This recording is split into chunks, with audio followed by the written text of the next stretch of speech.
Because of the way the universe is created, we each of us live in two worlds at the same time. We have to live in the outer life of our own bodies and the inner life of our own souls. Hello and welcome to Living the Inner Life. I'm your host, Chris Sheridan, and I want you to join with me on a journey into our inner lives, our thoughts, feelings, beliefs, everything that helps shape the way we respond to and interact with the outside world. And if we can utilize our tools of consciousness, we can live a better life, inner, outer, and inner total experience. Well, the band The Who asked in their song, "Who are you?" And a lot of times we do spend time thinking about who we are. But have you ever considered what you are? What are you? What does it mean to be a human being, an earthling here at this time? What kind of creature is this human being? So that's what I'm going to explore. What are we as creatures? And I think it's a very important time right now to be asking this question and considering some answers to it because of two major events that are happening right now that may have a very profound effect on our society, culture, perhaps even our civilization, and do call into question our own identity as far as what we are, not just who we are individually or collectively as a people, but what is a human being, okay? What are we? And these two things right now that are coming up and upon us as we speak are, one, the UFO disclosure that it may be officially revealed soon that we are part of a larger system of beings, some non-human intelligence, UFOs, flying saucers, UAPs, all kinds of things, that we may not be alone in the universe. And if so, who are these other people? If they are people, if they're not people, whatever it is they are. And what kind of bearing does that have on our own self-identity as far as what kind of being we are? So that's the UFO disclosure. The other thing that's going on is the artificial intelligence movement, the AI phenomenon that's definitely more than a fad. It's upon us and it will be with us. And there's a lot of debate on whether we can improve ourselves, we can be better humans if this artificial intelligence is somehow merged with us. Some people call it transhumanism. And we're already plugged in to technology and artificial intelligence, so to speak, mechanisms, devices which allow us to do more, reach more, contain more information than we could do on our own. So we're already using this technology. And it really, though, calls into question what it means to be us. What is our human intelligence compared to this artificial intelligence? Maybe ours is natural and this artificial is artificial. If it's a computer program and a series of algorithms made by humans, written by human programmers, well, is it much better or is it the same? Or will this artificial intelligence that we're creating have the same flaws and shortcomings, I guess, as the humans who built it? All right. So what are you? What is a human being? Well, throughout history, we've really looked at ourselves in relation to other creatures here on Earth, the beasts, okay, the animals, the birds in the sky, the fish in the sea, all the things that creep and crawl and walk and run upon the earth. We have known since very early times of our civilization, our humanity, that we are different. Okay, we walk upright, we have opposable thumbs, and we have this intelligence that allows us to do things, make things with tools that other earth creatures can't really seem to do, or at least to the level that we can as human beings. We're endowed with not only this intelligence, but some sense of our own existence. We don't know if animals ponder their own lives, wonder why they're there or what they're doing, or are they more like biological automata who are moving through the world based on some sort of programming that's in their neurons. Now, we can't say for sure, although there is intelligence far beyond what maybe we thought a couple hundred years ago. Oh, the dumb animals. Oh, they're just beasts of burden. We look at animals quite a bit differently now and are amazed all the time at their abilities and their intelligence, their sensibilities, their senses, things they can do that we can't. And that brings up another point that we as human beings on this planet, yes, we're more advanced and more developed in a very significant way compared to the other creatures here on Earth. But we're also, in another way, not really like the other ones. We're different in enough, and we're also unprepared in so many ways, like physically. We are much weaker and lesser compared to most of the creatures on Earth. We don't have fur. We don't have, very sharp teeth. We don't have these crazy sense of smell or eyesight that certain creatures do. We can't live in the water. We can't fly in the sky, certainly without an airplane. Other creatures can. All right, we don't change our colors like a chameleon. There's a lot. We don't lay eggs. There's a lot of things. We don't hibernate for 3 or 4 months at a time, although some people, it seems like they do. That's another story. So in some ways, we're much more advanced than all the other Earth creatures. And in another way, physiologically, we're not really native in that sense. We have to put on clothes because we don't have fur. We have to use knives because we don't have the claws or the teeth that other animals have. We need airplanes and boats and scuba gear so we can fly and swim and go to the bottom of the ocean if we'd like. All these other animals can do that. We're one creature that can do many of those things, but we have to do it with technology. And this is technology that we have built ourselves, whether this is intelligence that has developed and evolved over time, or that somehow we're connected into some larger source of information, of wisdom, perhaps the Akashic Records. That's a great topic to discuss. But for right now, we are talking about what it means to be a human being. And we better get this straight, or at least better be doing some straight thinking along these lines, because, and I'll get to the UAP, UFO, non-human intelligence part of this right now, that if up until this point we've measured ourselves against the beasts and other Earth creatures, now here's these other either non-Earth or maybe a different dimension or some other place that we don't know about on this planet that have come here. Maybe they've been here a long time, but it's seemingly like the proof, if we need that, is to be revealed. And that calls into question so many things about who we are as people, our civilization, our creation myths. We have hundreds of them in the world, different ways of the cosmogony, the way the universe was created, or man, the human beings were created. And, well, maybe they have their own creation myth, so what's a couple more? They can join the party. But if they are more advanced physiologically, in some way like we are more advanced than the rest of the Earth creatures, what does that look like? Where does that put us in the hierarchy of things? Okay, does that make us less than because maybe there's another organism, another being, or groups of them that are more advanced, maybe advanced in time or advanced in other ways, evolutionary wise? So does that make us lesser than them? Or if maybe we're related to them, maybe more closely related to them than some of the other Earth creatures, maybe that elevates our status some. Okay, but for right now, we are human beings, and we need to be thinking about what that means to be a human. Okay, now we share so many qualities and aspects of other Earth creatures, certainly the chimpanzee and other primates, which ostensibly we descended from or were derived from.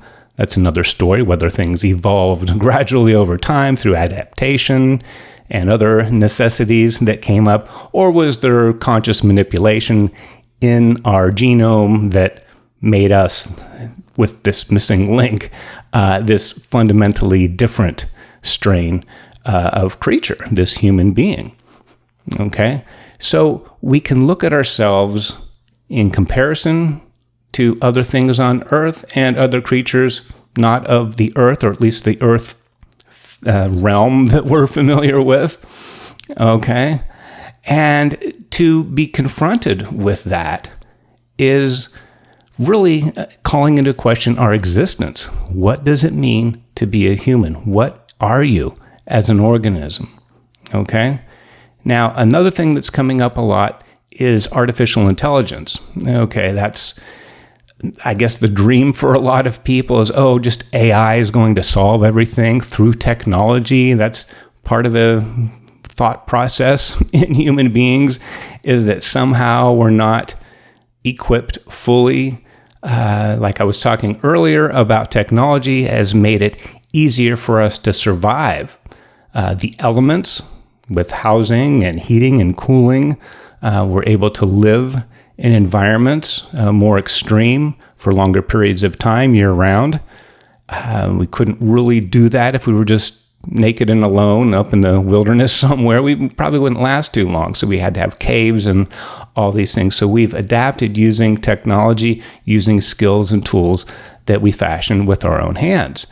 But as we move further and further into technology through the industrial age and now the information age, pretty soon this artificial intelligence age that we're upon, we have to be really careful, because I think the real danger is that we so quickly want to give up what it is we are as humans and turn that over, or turn the care or stewardship or the authority that is making decisions on what we do and don't do with our lives to machines that we basically made. Now, machines can do incredibly awesome things. X-rays and CT scans can look into the body and find things that we might not be able to find on our own with our own senses. Telescopes, microscopes, all these different apparatus and equipment pieces help us explore and try to understand the universe and the world in which we live so much better. And these machines have extended our strength, our ability to reach all the places on the planet. Just even 100 years ago or 200 years ago, the idea of traveling around the world was either kind of a big deal, or maybe it wasn't really that possible or desirable for very many people. Now it's accessible with plane tickets and boats and things like that. You can really go around places much further, cover more places as a single human being than we could at any other time in history. And through this information technology, we're able to connect with people through media, vast distances, without waiting this length of time for a letter or a parcel to traverse the Atlantic or something to get somewhere. It happens just like that. Okay, so we have relied on these instruments for survival, and we have utilized these tools for understanding the universe and ourselves a lot better. And while that is good, put that in quotes, it's a double-edged sword, because the danger, and this is what I'm getting to, is that we give up on who we are, on some of the qualities of being a human, and we defer those now to some machine. This AI chat is going to write my term paper for me, or produce this work of art, if you could call it that, based on some prompt, some description of something that I want to see, and it's going to paint this picture, but it really only does that based on anything it can scan, this AI, this words that have been written, all the books that have been written. I guess it can scan that, poetry, and has a sense of what a poem is. It understands grammar, and of course we all rely on spell check when we're working on a paper for school or sending a document off for work. That's all fine and good, but this total dependency on that, and this total surrender, and I mean surrender in a bad way, the giving up on our human nature, our human qualities, to these machines, to this artificial intelligence, I think is not really going to improve our lives the way we think it might. We may actually be selling ourselves short.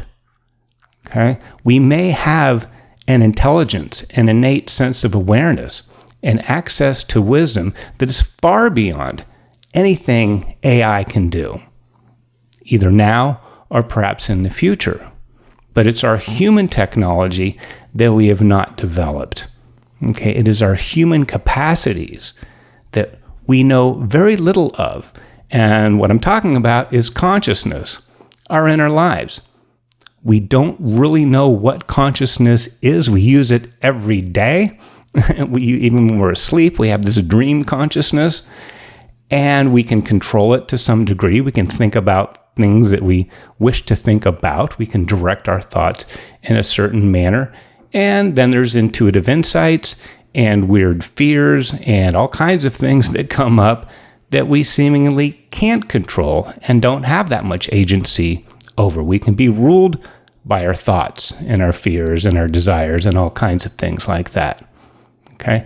But what we haven't done, and I think we've actually lost, that is, we've reduced, because we've reduced our reliance on our own innate senses, I think we've lost some of our capacities. They've just atrophied from lack of use. It's not that they're completely gone. I think we can regain them, but that's going to take a conscious effort and some time and directed attention toward that end.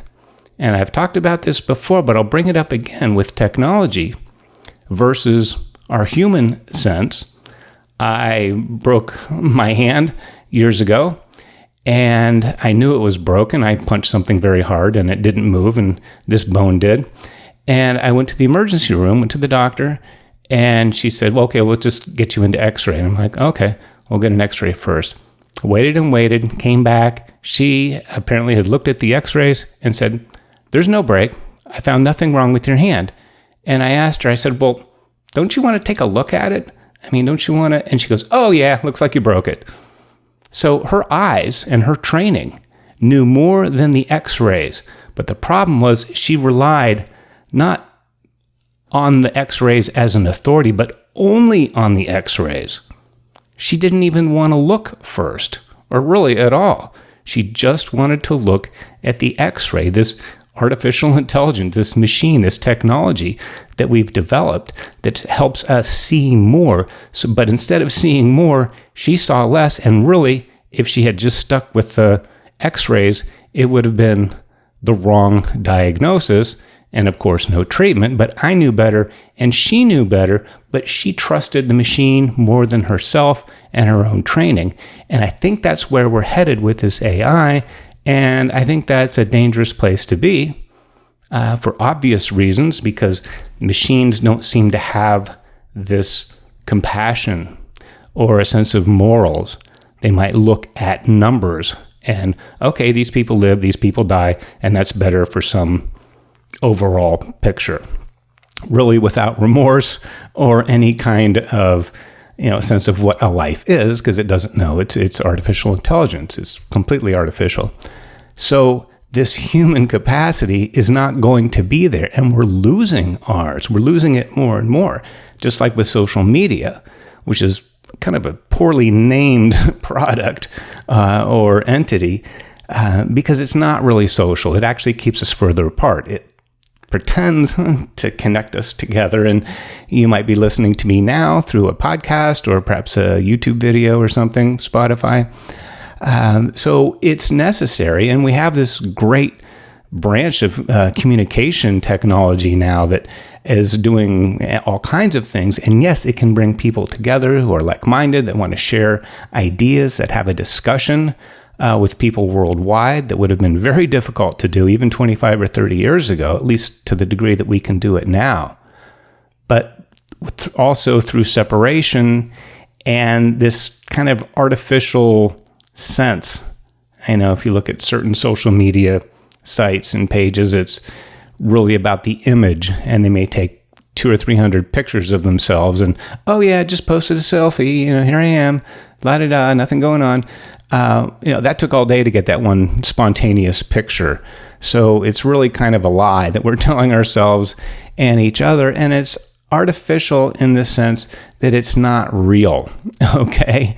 And that may sound obvious what artificial means, but it's not real. And what is real? And I don't know if we know what is real, because we've gotten so far away from who we are. We've been, again, this double-edged sword. We're saved from the beasts and the elements, but at the same time, we've removed ourselves from nature. We don't plant, we don't grow, we don't raise animals, things like that, as much as we used to, population-wise. The percentage of farmers, say 150 years ago, was like 80 or 90% of the people had some sort of farm or a garden or something that they grew, something they milked, or something that laid eggs that they were able to eat.